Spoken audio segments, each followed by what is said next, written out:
These 4 motorsport racing accidents stand out as the most horrifying in the sport's history, not only for claiming the lives of the drivers, but for also killing innocent spectators, ultimately forced changes in racing safety. Jeff Krosnoff was an American racing driver who built an international career in open-wheel and sports car racing before reaching kart in 1996. Raised in California, he progressed from karting to Formula Ford, earned multiple wins in Formula Mazda and SCCA competition, and gained recognition as a Rookie of the Year contender in U.S. Series. He spent much of his career in Japan's Formula 3000 and endurance racing, highlighted by a second-place finish at the 1994 24 Hours of Le Mans driving a Toyota. In 1996, he joined Arciero Wells Racing for his rookie season in the CART IndyCar Series. On July 14, 1996, Krosnoff was on lap 92 of the 1996 Molson Indy Toronto in Canada with his Reynard Toyota. Entering the fast turn 3 on Lakeshore Boulevard, his left front wheel interlocked with Stefan Johansson's right rear, launching Krosnoff's car airborne. The car cleared the low concrete wall, flipped high above the track, and struck the catch fencing before hitting a tree and a light pole behind it.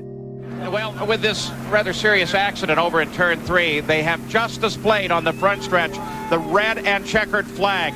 Here is the replay. Eddie Lawson into Krosnoff. No, that is actually Stefan Johansson there. Johansson. And he was moving out to pass another car, which looked like it was Gilles de Ferran. I don't think he saw Krosnoff. He couldn't have seen him. The monocoque separated from the chassis to a point where Krosnoff's legs were exposed. Corner worker Gary Avrin, standing in an unprotected marshal area, was struck and killed instantly, while another worker, Barbara Johnston, was also hit and suffered a head laceration. Krosnoff was extracted alive, but suffered catastrophic head and chest injuries and died shortly after. The race was then red flagged with no restart.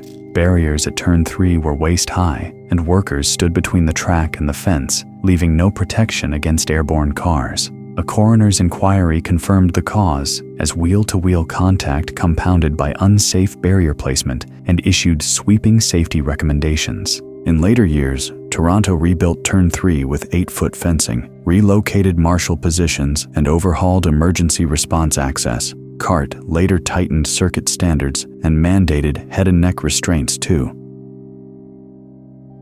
Wolfgang von Trips was a 33-year-old racer who entered the 1961 Formula One season as a leading contender for the World Championship. Born into German nobility in 1928, he became a Ferrari works driver and achieved 2 Grand Prix victories in 1961 at Zandvoort and Aintree. Driving the Ferrari 156, he led the championship heading into the Italian Grand Prix at Monza, with teammate Phil Hill as his closest rival. Known for his speed and bold style, von Trips was at the peak of his career and on the verge of potentially becoming Germany's first Formula One world champion. The decisive moment came during the Italian Grand Prix at Autodromo Nazionale Monza. On lap 2, as the field raced at about 160 to 170 miles per hour, von Trips made contact with Jim Clark. While approaching the Parabolica corner, his Ferrari was deflected off the track, climbed the embankment, and struck the single line of fencing separating the circuit from spectators. Obviously, the barrier failed to contain the car, allowing it to enter the crowded spectator area. Until Hill and Rodriguez passed Clark on the Monza banking. But catastrophe was to strike on lap 2. Clark's Lotus and von Trips' Ferrari collided while braking for the Parabolica. The Ferrari flew off the track, ejecting its driver and causing him fatal injuries. The impact killed multiple spectators instantly and injured many others standing just behind the fence. The location of the crowd, positioned close to the track with minimal protection, turned the accident into one of the deadliest in motorsport history for bystanders. Von Trips was thrown from the car and killed. Around 15 spectators lost their lives, with 60 injured, exposing the severe lack of adequate crowd protection at the time. The race itself continued, reflecting the standards of the era. The use of Monza's high-speed combined layout was abandoned in 1969 for Formula One, and attention shifted toward improving fencing, runoff areas, and spectator distance from the track. The Fox Hill Supercross was one of Sri Lanka's largest motorsport gatherings, held annually at Dia Thalawa and drawing tens of thousands of spectators. First organized in 1993 by the Sri Lanka Military Academy to raise funds and support military training, it combined rally-style racing with festival atmosphere.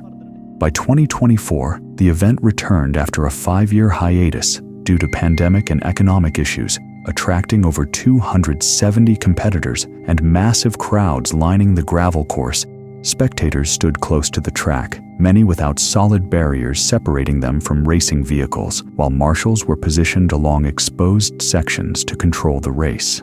On April 21st, during the 2024 Fox Hill Supercross, something went wrong in the 17th of 24 scheduled races. After one car overturned, marshals waved caution flags, but moments later, another car lost control at high speed and veered directly into a densely packed group of spectators and race officials.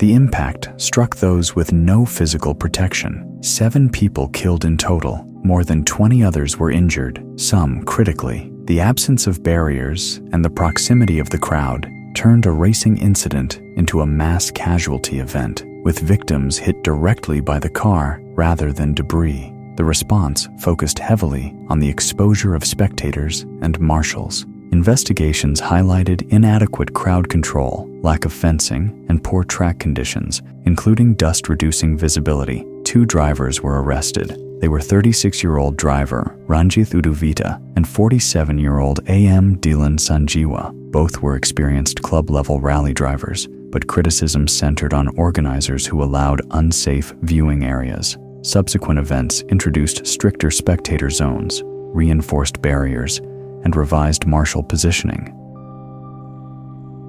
Toru Takahashi was a young Japanese racing driver from Hiroshima who was rapidly climbing the national motorsport ladder.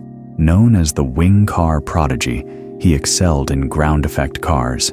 He won multiple junior formula races and in 1982 finished among the top drivers in the All Japan Formula 3 Championship. In 1983, he campaigned in Japan's Premier Series, the Fuji Grand Champion Series, and the All Japan Formula 2 Championship.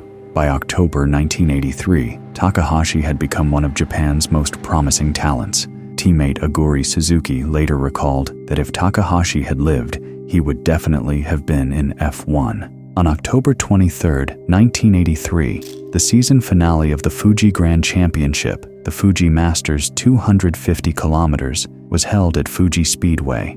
Over 30,000 spectators lined the track, drawn by Japan's top sports prototype contest. In the Fuji Masters race, Takahashi was running second and pressuring veteran Kazuyoshi Hoshino for the lead on the second lap. Video and reports indicate Takahashi's MCS4 BMW, a chassis by March Engineering with a BMW engine and also a ground effect prototype, appeared stable through the fast corners.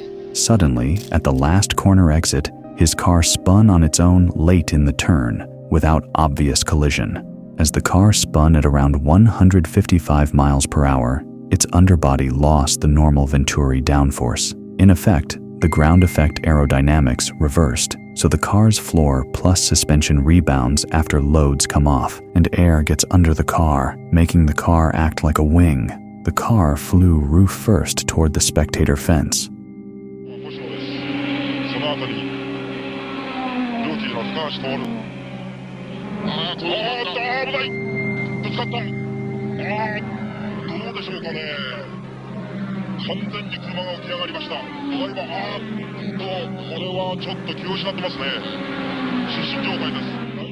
Tragically, the crash killed Takahashi and one female spectator instantly. According to police reports, 3 other spectators were injured by flying debris. Takahashi was pulled from the wreck and taken to the circuit's medical center, but was pronounced dead. He was just 23 years old. After the crash, the Grand Champion Series introduced stricter safety measures, including circuit changes and attention to aerodynamic instability, with flat-bottom rules being adopted later in international single-seater categories.